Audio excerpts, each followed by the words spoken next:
महिन्याचा खर्च मिनिमम 50 ते 55,000 रुपये होता.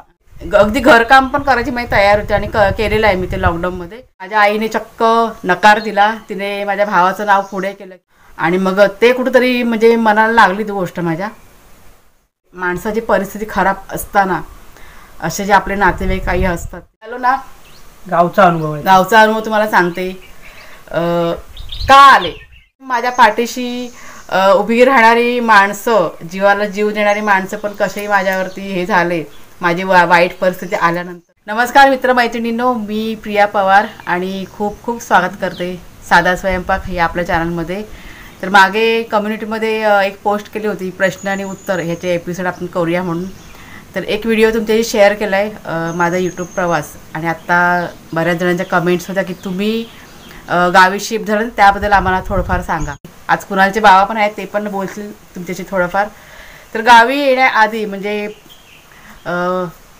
लॉकडाऊन तुम्हाला सर्वांना माहिती आहे, लॉकडाऊनमध्ये सर्वांची जी परिस्थिती झाली तेच आमचं पण झालं होतं. सगळं आमचं ठप्प झालं होतं, व्यवसाय आमचा स्कूल व्हॅन सर्व्हिसचा.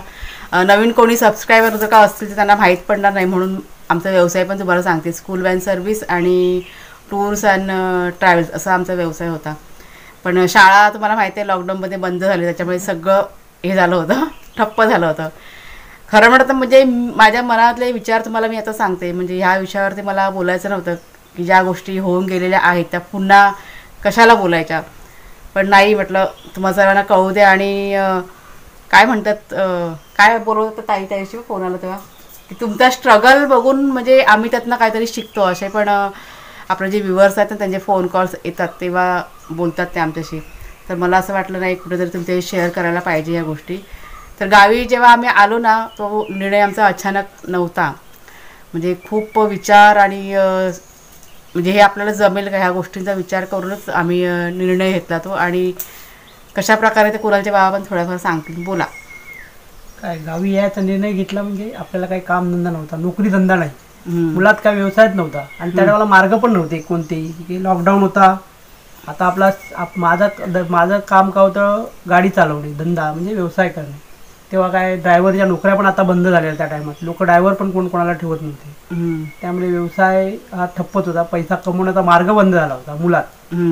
त्यात परत आपल्या घरी म्हणजे जिथे मी राहत होतो तो ते SRA आल्या कारणाने ते घर पण आमच्यापासून म्हणजे आई राहतं घर पण कसं आईने आपण एकत्र राहायचं म्हणजे वर खाली राहायचो माळ्यावरती. त्यामुळे ते घर पण तुटलं होतं. तर ते पूर्णपणे जे भाडं बिल्डरने दिलं ते पूर्णपणे आईला दिलं होतं. त्याच्यामुळे आमच्याकडे ते पण आम्हाला रूम पण घर पण भाड्याने घ्यावं लागलं. नाही, भाड्याचं तुम्हाला मी सांगते. म्हणजे ते बिल्डर जे होते ना, ते अर्ध भाडं आम्हाला देणार होते. म्हणजे अर्ध आमच्या सासूबाईंना आणि अर्ध आम्हाला. पण कुणालच्या बाबांनी तो स्पष्ट नकार दिला की आम्हाला एकही भाड्याचा पैसा नको आहे, कारण आमच्या सासूबाई बघा वयस्कर आहेत त्या आणि ह्या वयात त्या काम करू शकत नाही. म्हणजे आता जे त्यांचं जे भाडं मिळालं आहे त्यात त्या कुठेतरी रेंटवर त्यांनी घर घेतलेलं आणि ते उरलेले पैसे त्यात ते स्वतःचं म्हणजे महिन्याचा खर्चवर त्यांचं चालू शकतं. हा विचार करून त्यांनी सरळ नाही सांगितलं. आणि मग तसंच मग आम्ही घेतलं भाड्याने रूम. आम्ही चारकोपला राहायचो, सेक्टर 8 मध्ये. मला कसं गाडीच्या याच्यासाठी काही लोन होते. लोनचे हप्ते 35,000 रुपयाचा हप्ता होता. परत नवीन भाड्याने घर घेतलं, तिथे 8,500-9,000 रुपये भाड्याचे. म्हणजे महिन्याचा खर्च मिनिमम 50 ते 55,000 रुपये होता. आणि इन्कम आमचं कमी होतं. इन्कम त्या टायमाला काहीच नव्हतं. लॉकडाऊन मध्ये इन्कम काहीच नव्हतं. टूर्स अँड ट्रॅव्हल्स आपलं होतं थोडंफार. ते काय त्या टायमाला लॉकडाऊन मध्ये काय लोक काय एवढी कुठे जात नव्हती. पहिला गेली लोक, ती गेली, नंतर जाण्यानं बंद झालं होतं. नाही मग काय व्यवसायच नाही, कुठे मार्गच नाही. ते 50-55,000 रुपये हाणायचे कुठून. मी पण थोडंफार काम करायची. म्हणजे जिथे त्यावेळेस कसं काम पण मिळायचं नाही बघा, जिथे जमेल ते काम करायचे. म्हणजे कोणाची जेवणाची ऑर्डर आली का ते जायची. म्हणजे अगदी घरकाम पण करायची माझी तयार होती आणि केलेलं आहे मी ते लॉकडाऊनमध्ये. मला वाटतं 1-2 व्हिडिओ पण मी टाकलेले आहेत बघा. अशी परिस्थिती सर्व होती. आणि गावी याचा निर्णय पण आम्ही एकाकी नाही घेतला. म्हणजे कुणाला तर शिक्षण महत्त्वाचं होतं. म्हणजे इथे यायच्या आधी पण आम्ही असं विचार केला की आपल्याला जमेल का. इथे यायचा प्रश्नच नाही. म्हणजे हा विचार आम्ही अगोदर केलेलाच नाही. तर सगळ्यात आधी आम्ही काय केलं, आमची जी इनोवा गाडी होती ना ती आम्ही विकायला काढली. जेव्हा गोष्टी खूप कठीण होत गेल्या ना तेव्हा इनोवा गाडी पण विकायला काढली. म्हणजे काय विकल्यानंतर थोडेफार पैसे येतील आणि मग आपल्याला पुढे काहीतरी दुसरं काहीतरी आपण करू शकतो. म्हणजे एखादा व्यवसाय वगैरे काहीतरी आपल्याला करता येईल ह्या विचाराने आम्ही केलं होतं. पण ती गाडी पण काही केल्या विकल्या, म्हणजे जातच नव्हती विकली. अडचणी कशा येत होत्या ना चारी बाजून ते तुम्हाला मी सांगते. ते पण सर्व अडकून राहिलं होतं आणि नंतरला मग काहीच नाही, खूप अडचण होत चालली होती. तरी पण आम्ही इकडे यायचा विचार नव्हता केला. नंतर पुढचा विचार केला की म्हणजे कुणाला शिक्षणाचा विचार करून की मी माझ्या ना आईशी बोलले, म्हणजे माझ्या माहेरी दापोलीला आपण जाऊन राहूया का, असं कुणालचं बाबांचं आणि माझं बोलणं झालं. कुणालशी पण बोलणं झालं होतं. जे काही निर्णय आम्ही घेतले तर तिघांनी मिळून घेतलेले आहेत. पण त्यावेळेस काय परिस्थिती इतकी खराब होती ना, माणसाचे ग्रह फिरले ना का चारी बाजूनी फिरतात, तसंच झालं होतं.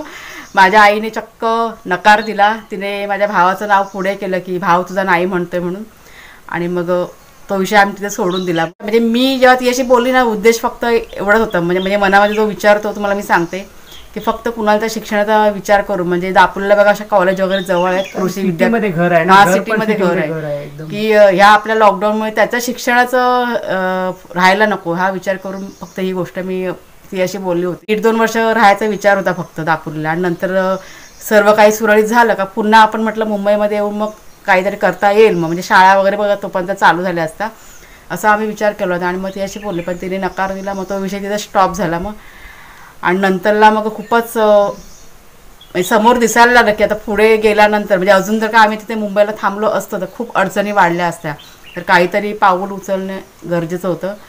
आणि एक 2-3 गोष्टी पण झाल्या त्या मी तुमच्याशी शेअर करते. म्हणजे इतकं घरामध्ये टेन्शन असायचं ना, म्हणजे हे पण टेन्शनमध्ये असायचे कुणालचे बाबा, मी पण आम्ही कसं एकमेकांना दाखवायचं नाही कधी की या घरामध्ये इतक्या अडचणी आहेत किंवा असं हे आहे, इतकं आपलं टेन्शन आहे. घरातलं वातावरण चांगलंच असायचं. म्हणजे तो निर्णय जो मी घेतला ना, म्हणजे मनामध्ये असे विचार असायचे की जायचं की नाही. म्हणजे जो दापोलीचा मार्ग बंद झाला त्यानंतर म्हणजे इथे यायचा मग विचार केला, पण इथे आल्यावरती आपल्याला जमेल का, कारण गावी आमचं येणं जाणं नव्हतं फारसं, आमच्या घरातलं कोणच गावी यायचं नाही. मला वाटतं आपण लग्न झाल्यानंतर आलो होतो ना गावाला, इथे 2015ला आलो, नंतर 18ला आलो. हा, लग्न झालं तेव्हा 1994 मध्ये अगोदर फेरी झाली देवाच्या पाया पडायला. त्यानंतर 2015 मध्ये आम्ही आलो होतो, ते पण अचानकच आलो होतो. आणि नंतरला मला वाटतं काय 2018 मध्ये काय तर म्हणजे असे 3दाच फक्त आम्ही इथे आलो होतो आमच्या गावी, ह्या तरळ्यामध्ये. आणि नंतरला गावचा काही फारसा संबंधच नाही, कधीच येणं जाणं व्हायचं नाही. आणि आलो तरी पण 2 दिवसासाठी. आणि इकडची परिस्थिती पण आम्हाला माहिती होती खूप बिकट होती. तुम्ही बघताय इथे आता काय काय अडचणी आहेत त्या, त्याच्यामुळे इकडे यायचा की नाही हा मोठा प्रश्न आम्हाला पडला होता. पण अशा 2-3 गोष्टी झाल्या ना की त्याच्यामुळे की नाही चला निर्णय घेतला आणि मग आम्ही आलो. मार्ग नाही मी माझा विचार मी सांगते आता, ह्या गोष्टी मी कुणाच्या बाबांना कधीच बोललेली नाही, ते पण कधी माझ्याशी बोललेले नाही आणि मी पण नाही, ह्या विषयावरती कधीच आमचं बोलणं नाही. फक्त घरातलं वातावरण आपलं चांगलं राहिलं पाहिजे या विचारातच आमचं सगळं प्रयत्न चालू होतं. आता आज पहिल्यांदाच मी त्यांना बोलते की मी निर्णय का घेतला गावी यायचा. 2-3 गोष्टी झाल्या होत्या. म्हणजे आमची जी इनोवा गाडी होती ना ती ह्यानी म्हणजे भाड्याने जायची ती, तर ह्याने दिली होती. एक ओळखीचे होते, तो घेऊन गेला होता महाबळेश्वरला गाडी नेतो असा आम्हाला म्हणाला, आणि गाडी त्यांनी नेली होती भलतीकडेच, म्हणजे दुसऱ्या ठिकाणी तो गाडी लांब घेऊन गेला होता. म्हणजे मधल्यामध्ये त्यांना कमिशन खायचं होतं या विचाराने तो घेऊन गेला होता. ओळखीचेच होते ते. आणि अर्ध्या म्हणजे जिकडे ते गाडी घेऊन गेले ना, अर्ध्या रस्त्यामध्ये ती गाडी बंद पडली. रात्रीची वेळ होती आणि रात्री मला वाटतं काहीतरी 2-2:30 वाजता फोन कॉल आला त्यांचा की गाडी बंद पडली म्हणून. आणि जेव्हा त्यांनी विचारलं कुणाच्या बाबांनी की कुठे गाडी आहे, तेव्हा त्यांनी सांगितलं म्हणजे गाडी जाणार होती महाबळेश्वरला आणि होती दुसरीकडे. त्याच्यामुळे त्यांनी मग खरं सांगितलं. तर ही एक गोष्ट झाली. म्हणजे असे लोक असतात की फसवणारी लोक बघा कशी असते, मी तुमच्याशी शेअर करते. ही एक गोष्ट झाली. तर दुसरी गोष्ट घडली अशी, कुणालचे बाबा म्हणजे कधीही बोलतात ना ड्रायव्हरचं ते काम करायचे, पण रिक्षा टेम्पो बघा असतं ते 2 दिवस ते चालवायला गेले होते. 3 दिवस चालू. हां 3 दिवस. आणि मला ह्या गोष्टीची माहिती नव्हत्या. रोज ते जायचे सकाळी घराबाहेर पडायचे, म्हणजे 8-8:30ला घरातून निघून जायचे नाश्ता वगैरे करून, आणि संध्याकाळी डायरेक्ट घरी यायचे 6-7च्या दरम्यान. दुपारी जेवायला पण नाही. 2 दिवस असे गेले. म्हणजे मला ते सांगून द्यायचं की नाही माझं काहीतरी काम आहे अर्जंटमध्ये म्हणून मी जातोय, जेवायला वगैरे काय येणार नाही. आणि संध्याकाळी घरी जेव्हा यायचे ना तिथून थकलेले असायचे. तर मला ते बघून म्हणजे पहिल्या दिवशी मला काय वाटलं नाही, दुसऱ्या दिवशी पण मला म्हणजे थोडंसं असं खटकलं की जेवायला का घरी येत नाही. आणि त्या आल्यावरती मी बघायचे की चेहरा वगैरे एकदम थकलेला असायचा. दिवसभर ते टेम्पो चालवायचे, रिक्षा टेम्पो ना छोटासा असं, 4 व्हीलर टेम्पो. म्हणजे मला म्हणजे मायापासून लपून ते तिकडे जायचे ते काम करायला, ते काही काम नव्हतं म्हणून. आणि तिसऱ्या दिवशी मला डाऊट आला, म्हणजे ते जेव्हा संध्याकाळी आले ना तेव्हा मला डाऊट आला. आणि मग मी त्यांना खोदून विचारलं, तेव्हा त्यांनी सांगितलं की नाही असं असं आहे, मी तिकडे टेम्पो चालवत जातो. आणि मग ते कुठेतरी म्हणजे मनाला लागली ती गोष्ट माझ्या. म्हणजे कसं अजून पण त्या गोष्टी आठवल्या ना की त्रास होतो ह्या गोष्टीचा. हे माचकी बघ. मग तेव्हा मग मनामध्ये असे विचार आले त्यावेळेस, ही जी दुसरी गोष्ट झाली ना तेव्हा, की काय करूया आपण, जाऊया का आपल्या गावी म्हणजे तरळ्यामध्ये. म्हणजे असं बोलणं झालं आमचं थोडंफार, म्हणजे फिक्स झालं नव्हतं. आणि नंतरला तिसरी गोष्ट अशी झाली, म्हणजे ही गोष्ट होऊन गेली ना रिक्षा टेम्पोची, मग त्यांना मी ते बंद केलं, त्यांना जायचं नाही अजिबात. कारण त्यांना खूप दिवसभर ते काम करायचे, तरी खाण्यापिण्याचे खूप हाल झाले होते. आणि त्या माणसाने पैसे पण मला वाटतं त्यांचे दिले नाही ना, अर्धेच पैसे दिले ना काम करून. म्हणजे जेवढा पगार होता तेवढा कमी पैशामध्ये त्याने काम करून घेतलं. त्याने लॉकडाऊनच्या आपल्या परिस्थितीचा फायदा. जसं त्या गाडी बघा आमची एकीकडे नेला आणि दुसरीकडे सांगतो, तसं ते केलं. ह्या गोष्टीचा फायदा त्याने घेतला परिस्थितीचा. ते झालं 2 गोष्टी. आणि तिसरी गोष्ट अशी झाली, म्हणजे जो माझा निर्णय पक्का कुठे झाला ते तुम्हाला मी सांगते. तिसरी गोष्ट अशी झाली, गटारीचा सण होता आणि माझ्या माहेरीने जेवायला आम्हाला बोलवलं होतं आणि तिथे आम्ही गेलो होतो जेवायला. आणि त्यावेळेस माझी जी माहेरची काही माणसं होती ती, म्हणजे कुठल्या तरी एक क्षुल्लक कारण होतं, त्या क्षुल्लक कारणावरनं कुणालच्या बाबांवर ते हसत होते. आणि ती गोष्ट कुठेतरी माझ्या जीवाला लागली. म्हणजे माणसाची परिस्थिती खराब असताना असे जे आपले नातेवाईक काही असतात, ते असे परिस्थिती कसे हसतात हे मी स्वतः डोळ्याने पाहिलं. आणि त्यावेळेस एक मला वाटतं 2-4 शब्द मी त्यांना सुनावले होते. आणि तिथे माझा निर्णय पक्का झाला. आणि मग घरी आल्यानंतर कुणालशी माझं बोलणं झालं. आम्ही बोललो त्याशी की काय करायचं, आपण जायचं का आता इथून, कारण पुढे जाऊन सगळ्या गोष्टी खूप कठीण होणार आहेत. आता कुणाल पण बघा 19 वर्षाचा होता, त्याला सगळं अंदाज होता घरच्या परिस्थितीचा, तर तो पण हा म्हणाला. आणि मग त्या दिशेने आम्ही प्रयत्न केले. मला वाटतं नोव्हेंबरच्या एंडिंगला काहीतरी आम्ही इथे गावी ना शिफ्ट झालो. म्हणजे निर्णय आमचा झाला आणि मग त्या दिशेने आम्ही सगळं हे करून आणि मग आम्ही गावाला आलो. आणि गावी आल्यानंतर पण म्हणजे बऱ्याच अडचणी होत्या. गावी यायच्या आधी तयारी काय काय केली ते पण तुम्हाला सांगते. गावचं आम्हाला काहीच माहीत नव्हतं, साधा रस्ता पण आम्हाला माहिती नाही की कसं इकडे यायचं. येताना पण आपण रस्ता चुकलो होतो ना, गुगल मॅपवर आलो. हा, रस्ता पण आम्ही चुकलो होतो. चिपळूणला आम्ही म्हणजे सकाळी 4 वाजता आम्ही घरातून निघालेलो, रात्री 8:30-9 वाजता आम्ही ते गावाला पोहोचलो. म्हणजे तुम्ही विचार करा 16 तास गेले त्या टायमाला. 16-17 तास टाइम आलेलो ना तेव्हा. आता मी इथून मुंबईला 11 तासात जातो. 16-17 तास गेलेले तेव्हा.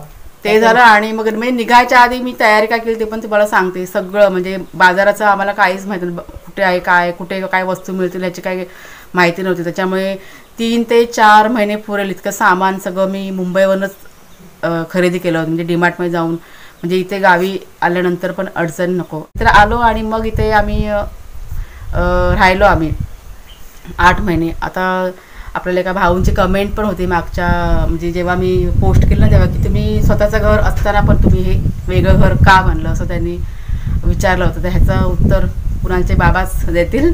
ते स्वतःचं घर, ते सुद्धा आमचं स्वतःचं घर आहे, पण पूर्ण फॅमिलीचं आहे. सार्वजनिक म्हणजे आता आपले 5 चुलत, माझे 4 चुलत चुलते आहेत, पण तिथे आपण राहणं हे उचित नाही आहे. समजा मी माझी फॅमिली घेऊन राहिलो, उद्या माझा चुलत भाऊ आला, काका आला, मामा आला, त्या सगळ्यांना अडचण होणार. आणि मी राहणं म्हणजे आपण राहणं म्हणजे कायमस्वरूपी होतं ना, कायमस्वरूपी त्या घरात राहणं की जिथे मग लोक उद्या आपल्याला बोलणार, हा जाऊन राहिला आहे. 4 माणसं उद्या आल्यानंतर त्यांना पण प्रॉब्लेम होतोच, प्रत्येकाला प्रॉब्लेम होतो. कोण आला मुंबई फिरायला तर त्यांना पण प्रॉब्लेम होणार, आपल्याला पण प्रॉब्लेम होणार. आता म्हणून आम्ही ते म्हटलं काहीतरी वेगळं करावं. इथे माझं आणि माझ्या मुलाचं आणि माझ्या मिसेस, म्हणजे आमच्या फॅमिलीचं घर आहे, माझ्या फॅमिलीचं. असं नाही की आमचं स्वतःच्या कुटुंबाचं काहीतरी, जिथं आता मुंबई सोडून आल्यानंतर आपलं इथे काहीतरी असावं, त्या हिशोबाने आता हे केलेलं घर आहे. गोष्टी बघा कशा, आपण बोलतो ना देवाच्या वर्दीशिवाय एकही पान हलत नाही. म्हणजे कधीही न येणारे आम्ही गावी आलो, म्हणजे अर्ध्या रस्त्यात आम्ही आलो. आणि कुणाच्या बाबांना फोन कॉल आला, म्हणजे गाडी आमची इनोवा गाडी आहे ना, जी आम्ही एजंट असतात ना त्यांच्याकडे विकायला ठेवली होती त्यावेळेसा. म्हणजे ते होतो ना मुंबईमध्ये, तेव्हा ती गाडी विकली जात नव्हती, त्यांना गिराईक येत नव्हते. आणि अर्ध्या रस्त्यात पोहोचलो आणि नंतरला एजंटचा फोन आला की गाडीला गिराईक आहे म्हणून. आणि अर्ध्या रस्त्यात कसं परत रिटर्न जाणार, तर आम्ही नाही रिटर्न गेलो. म्हणजे जे काय होईल ते जाईल, आपण म्हटलं आता गावी जायचं. आणि मग आम्ही इथे पोहोचलो. आणि नंतरला गाडी विकून झाल्यानंतर जे काही पैसे आले त्या पैशातून हे घर आम्ही उभं केलं. तुम्ही बघितलं असेल, घर बांधायचे व्हिडिओ पण बघा केलेले आहेत. कुणालच्या बाबा जास्त करून मुंबईमध्ये असायचे. आमचा जो व्यवसाय होता स्कूल व्हॅन सर्व्हिसचा, आमचे बरेचसे पैसे खूप जणांकडे अडकलेले होते त्यावेळेस, तर ते त्यांनी जमा केले होते थोडेफार. आणि अजून पण बऱ्याच जणांकडे आमचे पैसे बाकी आहेत जे लॉकडाऊनमध्ये अडकले सगळ्यांची परिस्थितीनुसार. काही खूप परिस्थिती खराब होती त्या लोकांकडे नाहीच घेतली, सोडून दिले पैसे. ते आम्ही मग परत गेलोच नाही मागायला. तेच. आणि मग हे घर आमचं उभं राहिलं, मग थोडं थोडं करून हे असं आम्ही सर्व केलेलं आहे. आणि अजून पण असतात कमेंट की घराची तुमची जागा किती आहे. म्हणजे मला वाटतं मी बऱ्याचशा व्हिडिओमध्ये सांगितलेलं आहे, जेव्हा जेव्हा कमेंट्स येतात तेव्हा मी रिप्लाय पण देते. पण आता कुणालच्या बाबा तुम्हाला सांगते की किती गुंठे जागा आहे. म्हणजे मोजलेली नाही आहे, अंदाजे मोजमाप नाही केलेला, अंदाजे 8-9 गुंठ असेल. ही आमच्या कुटुंबाची म्हणजे आमचीच आहे. आता इथे काय हे नाही, सर्वांची फॅमिलीची जागा असते ना तशीच आहे. म्हणजे ही आमची स्वतःचीच जागा आहे, असं अशी विकतची नाही घेतलेली नाहीये. हा, त्याच्यामुळे मग आम्हाला कसं घर बांधणं सोपं झालं, नाहीतर जागा घेऊन घर बांधणं खूप कठीण झालं होतं. म्हणजे सांगण्याचा उद्देश तुम्हाला सांगते मी की बोलतात ना एखाद्याच्या नशिबी असतं ना, कितीही तुम्ही काही करा पण देवाच्या मर्जीशिवाय एकही पान हलत नाही. अशा गोष्टी ना आमच्या बाबतीमध्ये घडलेल्या आहेत. 2015 जेव्हा आम्ही गावाला आलो त्याच्यानंतर मग आमचं ते जुनं घर आहे ना ते उभं राहिलं. त्या अगोदर मातीचं घर होतं ते, म्हणजे घराची जी अवस्था होती ना खूप खराब होती. ज्या मातीचं घर होतं ना जुनं तेव्हा, मग ते कुणालच्या बाबांनी सर्वांना नातेवाईकांना एकत्र करून मग ते घर आमचं ते उभं राहिलं चिऱ्यांचं. तुम्ही आता बघा आहे ते जुने व्हिडिओ बघितला तर तुम्हाला कळेल. तर त्या व्हिडिओ म्हणजे होम टूर पण मी केलेलं आहे त्या जुन्या घराचा. हे झालं जागेविषयी घराविषयी. पण घर बांधताना पण भरपूर अडचणी आल्या होत्या. सांगतील कुणालच्या बाबा सांगतील. म्हणजे हे जे 8 महिने होते ना ते मी तुम्हाला सांगते, जे मी जुन्या घरामध्ये 8 महिने काढलेले आहेत ना ते इतके वाईट होते.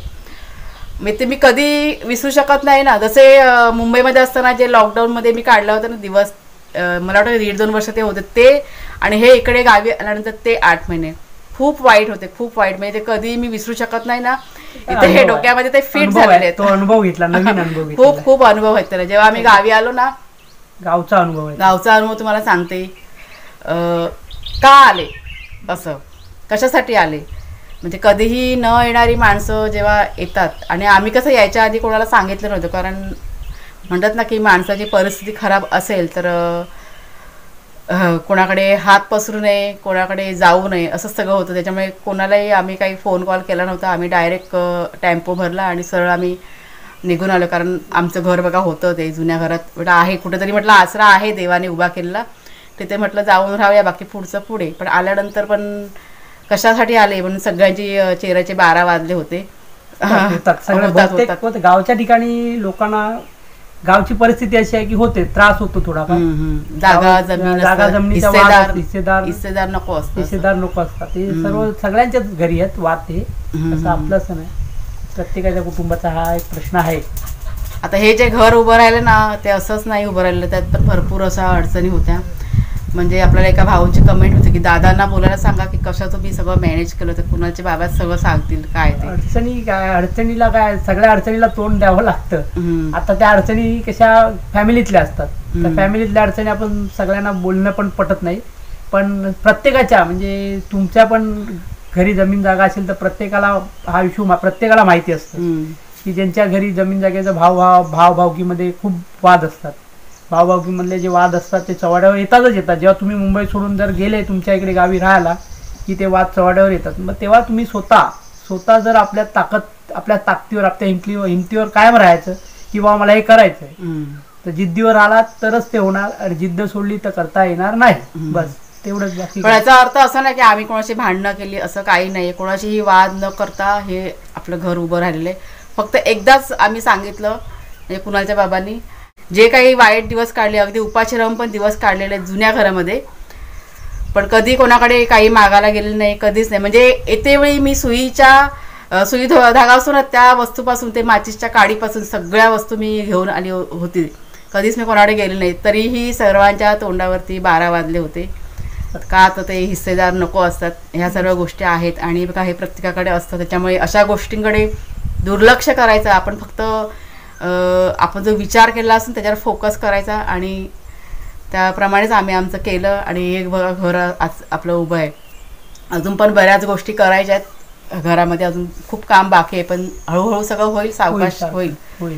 इतकं सगळं झालंय ना, ते बोलतात ना देवाची कुठेतरी कृपा होती म्हणून हे स्वतःचं बोलतात ना छत आम्हाला मिळालं नाही तर म्हणजे आता देवाची कृपा म्हणजे आता आपलं हे सगळं बघायला गेलं तर खूप सुंदर आणि खूप छान चांगलं झालंय. हम्म. आता उद्या जरी मी मुंबईला गेलो कुठेही म्हणजे परत मी मुंबईला जरी गेलो पण हे माझं कायमस्वरूपी झालेलं आहे. माझं कायमस्वरूपी एक आसरा झाला. कधी माझा मुलगा माझी फॅमिली कोणी आई आहे भाऊ आहे कधी त्यांना कोणालाही कधी त्रास होणार नाही. ते आता नाही एक मिनिट, आता मी एक विषय बोलते. आता विषय निघालाय त्यांनी, आता आईचा विषय काढला म्हणजे बघत ना वाईटातून चांगलं काय होतं, तर सगळ्यात चांगली गोष्ट काय झालेली आहे, आमच्या सासूबाई आणि कुणालचे बाबा ह्यांचे जे संबंध झालेले आहेत आता इतके चांगले संबंध झालेले आहेत ना. थोडंसं म्हणजे प्रत्येक बघा कुटुंबामध्ये काही ना काही असतं, मग थोडंफार त्यांचं होतं. म्हणजे माझ्याकडनं अजिबात काही नव्हतं, कुणाच्या बाबा सांगतील तुम्हाला, पण कुठेतरी त्यांचे विचार पटायचे नाही म्हणजे आमच्या सासूबाईचे आणि ह्यांचे. त्याच्यामुळे पण ह्या ज्या 2 वर्षामध्ये इतकं काही चेंज झालेलं आहे ना. आज एकही दिवस असा नाही की त्यांच्या आईचा फोन येत नाही आणि त्यांचं फोनवरती बोलणं होत नाही. तेव्हा मुंबईमध्ये पण असताना कसं असं नाही की वादविवाद बघा प्रत्येकाच्या घरामध्ये असतात, पण संबंध खूप चांगले झालेले आहेत. हा एक फायदा आमचा झालेला आहे असं मी म्हणेन. फॅमिलीचं आता अटॅचमेंट चांगलं आहे. त्यांचा भाऊ आहे, बहिणीशी तर होतंच, सगळं व्यवस्थित होतं, असं काही हे वादच नाही. पण थोडंसं कुठंतरी ह्यांचं आणि ह्यांच्या आईचं थोडंसं त्यांचं खटकायचं, पण आत्ता एकदम संबंध खूप चांगले झालेले आहेत.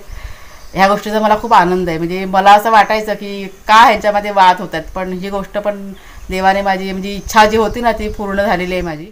आत्ता सर्व चांगल्या गोष्टी होत आहेत. तुम्ही आता बघताय कुणालचं शिक्षण पण आपलं पूर्ण झालेलं आहे. आता बघूया, आता म्हणजे चालले आहेत त्याचे प्रयत्न चालू आहेत पुढच्या दिशेने. आणि एक आनंदाची गोष्ट पण तुम्हाला सांगते, आमचं जे SRA बघा जागा गेली होती ना, तर मला वाटतं बिल्डिंग पण ती आता तयार होत आलेली आहे.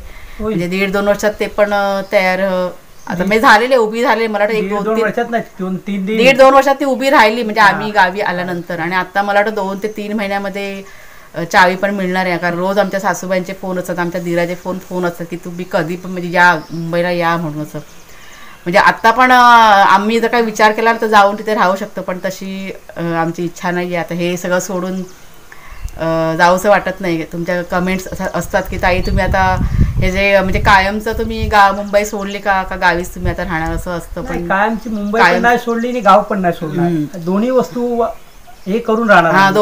दोन्हीचा बॅलन्स समतोल दोन्ही बाजूला. आणि त्याच दिशेने मग आमचे प्रयत्न आता चालू आहेत. तर असं सगळं म्हणजे आता पण तुम्हाला मी असं सर्व डिटेलमध्ये नाही सांगितलेले, भरपूर अशा गोष्टी आहेत. जर का डिटेलमध्ये सांगायला गेली तर असे व्हिडिओ की नाही खूप मोठे बनतील. त्याच्यामुळे थोडक्यात सर्व गोष्टी मी तुमच्याशी शेअर केलेल्या आहेत. वाईटातून खूप काही चांगलं होतं ते दिसतं, नाही समोर दिसतं. घर जे आपलं चांगलं उभं राहिलंय, चांगलं असं फुलं झाडं चांगली झालेली आहेत. हे जे आपले वाईट दिवस होते ते मात करून सरून जे झालंय ते खूप चांगलं झालंय. पण मी इतकं सांगेन ना, स्ट्रॉंग राहायचा. मी तुम्हाला सर्वांना सांगते, कितीही वाईट परिस्थिती आली, काहीही झालं ना, ते स्ट्रॉंग राहायचं. तुम्ही जर का काय म्हणता ढिले पडलात ना का आपला फायदा घेणारे भरपूर असतात. त्याच्यामुळे स्ट्रॉंग राहा तुम्ही, अजिबात घाबरून जायचं नाही. तुम्ही काय म्हणेल बाई असाल पुरुष असाल, एकदम स्ट्रॉंगपणे खंबीरपणे तुम्ही उभे राहा. कोणाची हिंमत होत नाही मग आपल्याला त्रास द्यायची. आपण जर का साधे म्हणून राहिलो का मग सगळे आपले फायदा घेणारे असतात. ह्याचा अनुभव आम्ही गावी आल्यानंतर घेतलेला आहे. जेव्हा घर बांधलं त्यावेळेस पण मी बघा व्हिडिओ आम्ही शेअर केलेला आहे, कशा आम्हाला अडचणी तर थोड्याफार प्रमाणात सांगितलं होतं. खर्च वगैरे किती झालं ते पण तुम्हाला सांगितलं होतं. पण तुम्ही स्ट्रॉंग राहायचं इतकंच मी सांगेन. तर कुठेही तुम्ही म्हणजे स्ट्रॉंग राहिलात तर सगळं जग ते गावी असं ना, मुंबईला असू दे कुठेही असेल. नाही आपण जेव्हा एखाद्या नवीन ठिकाणी जातो ना राहायला, तो अनुभव तुम्हाला सांगते. नवीन ठिकाणी आपण राहायला जेव्हा जातो म्हणजे जिथे जे माणसं स्थानिक असतात ना, मग ते आपल्याला कोणालाही वर्चस्व दाखवण्याचा प्रयत्न करतात, असं आहे ते. त्याच्यामुळे कुठेही तुम्ही जाल तर स्ट्रॉंग राहायचं, आपली हिंमत हारायची नाही. सगळ्या गोष्टी सुरळीत होतात. आता सगळं आमचं व्यवस्थित चाललेलं आहे. त्याच्यामुळे आणि ह्याच्या पुढे पण सर्व व्यवस्थित होणार आहे. तुम्हाला सर्वांचे भरपूर असे आशीर्वाद आहेत आमच्या पाठीशी. त्याच्यामुळे इथपर्यंत आम्ही ना व्यवस्थितपणे पोहोचलेलो आहे. बऱ्याच आपल्या ताई आहेत, भाऊ आहेत, त्यांनी आम्हाला मदत केलेली आहे. म्हणजे अगदी तुमच्या कमेंट्स जरी असतात ना त्या वाचून पण आम्हाला भरपूर हिंमत मिळते. फोन कॉल्स असतात, कधी व्हॉट्सअपला मेसेजसुद्धा असतात. आता कालचीच गोष्ट घ्या, आपल्या एक व्ह्युअर्स आहेत, सबस्क्रायबर आहेत, 65 वर्षाच्या आहेत त्या. काल दुपारी त्यांचा फोन कॉल आला होता. विक्रोळीच्या आहेत त्या, व्हिडिओ बघत असतील. आता त्यांचं नाव बघा माझ्या लक्षात नाही, कारण कुणाच्या वेळा त्यांच्याशी बोलवते. मी पण त्यांच्याशी बोलली पण मी त्यांचं नाव काही विचारलं नाही. खूप खूप त्यांनी आशीर्वाद दिले आम्हाला की सगळं तुमचं व्यवस्थित होणार आहे. माझ्या कुणाला तर इतके आशीर्वाद असतात, बाप रे, खूप तुम्ही सर्वजण त्याला सपोर्ट करता आणि भरपूर तुमचे सर्वांचे आशीर्वाद आहेत त्याच्या पाठीशी. म्हणजे नातेवाईकांचे नाहीत. आता मी हे का बोलते ते तुम्हाला मी आत्ता नाही, तुम्हाला मी जेव्हा कुणाला सगळं व्यवस्थित होईल तेव्हा तुम्हाला मी सांगेन की मी का तुम्हाला वारंवार असे बोलते, काय गोष्टी आहेत त्यात पण सर्व मी तुमच्याशी शेअर करणार आहे. कुठंतरी मनामध्ये ठेवून ना मला पण ह्या गोष्टींचा खूप त्रास होतो आणि मग माझी तब्येत बिघडते आणि बोलायलाच पाहिजे ह्या गोष्टींबद्दल. असं माझी जेव्हा वेळ खराब आली तेव्हा मला कोणी त्रास दिलेला आहे नातेवाईकांनी, रक्ताच्या नात्याने. माझ्याकडून बोलते मी, ह्यांच्याकडनं नाही. ते पण तुमच्याशी मी शेअर करणार आहे. पण जेव्हा सगळं काही व्यवस्थित होईल कुणाचं त्यावेळेस मी सगळं सांगणार आहे की मग कशी माणसं रंग बदलतात. मला वाटतं ग्रह फिरलं का सगळंच फिरतं ना, असं आहे ते म्हण आहे. जेव्हा म्हणजे पाठीशी ग्रह नाही, घराचे वाशे पण फिरतात. घर फिरलं का घराचे वाशे फिरतात ना, अशी परिस्थिती. म्हणजे नेहमी कायम माझ्या पाठीशी उभी राहणारी माणसं, जीवाला जीव देणारी माणसं पण कसेही माझ्यावरती हे झाले, माझी वाईट परिस्थिती आल्यानंतर ह्या गोष्टी पण तुम्हाला मी सांगेन. पण जेव्हा मी कुणाला सर्व शेअर करीन ना, कारण ते कुणाला संबंधित आहे, आणि मग तुमच्याशी सगळं सांगेन मी. पण आता सगळं काही व्यवस्थित चाललेलं आहे. खूप तुम्हाला सर्वांचे आशीर्वाद आहेत म्हणून आम्ही इथपर्यंत पोहोचलेले आहेत. नंतर ह्या सर्व गोष्टींना अशक्य होत्या आणि ह्याच्या पुढे पण सगळं चांगलं होईलच. अजून एक गोष्ट मी शेअर केली होती की आमच्या लग्नाविषयी, म्हणजे लग्नाबद्दल तुम्ही व्हिडिओ बघूया. आता म्हणजे इतक्यात तरी काही विचार नाही आहे, तर आता एवढं वय झालं आणि आता म्हटलं काय सगळं सांगायचं नाही, थोडंसं कुठंतरी लाजल्यासारखं होतं म्हणून नाही. हो, करू मला असं हे वाटतं. पण मला वाटतं 1-2 महिन्यांना आमची ॲनिव्हर्सरी आहे नोव्हेंबरमध्ये, त्यावेळेस कदाचित बघूया मी प्रयत्न करेन मी. तर चला मैत्रिणींनो, आजचा व्हिडिओ जे काही अनुभव तुमच्या शेअर केले असतील ते मी थोडक्यात तुम्हाला मी सांगितलं, तुम्हाला आवडलं असेल अशी अपेक्षा करते. आणि आजचा व्हिडिओ मी आता इथेच संपवते. पण व्हिडिओ संपवण्याच्या आधी तुम्हाला मी इतकं सांगेन, स्ट्रॉंग राहा तुम्ही सर्वांनी. स्ट्रॉंग राहिलात तर जग जिंकता येतं, नाहीतर काही करता येत नाही. बाय बाय सर्वांना.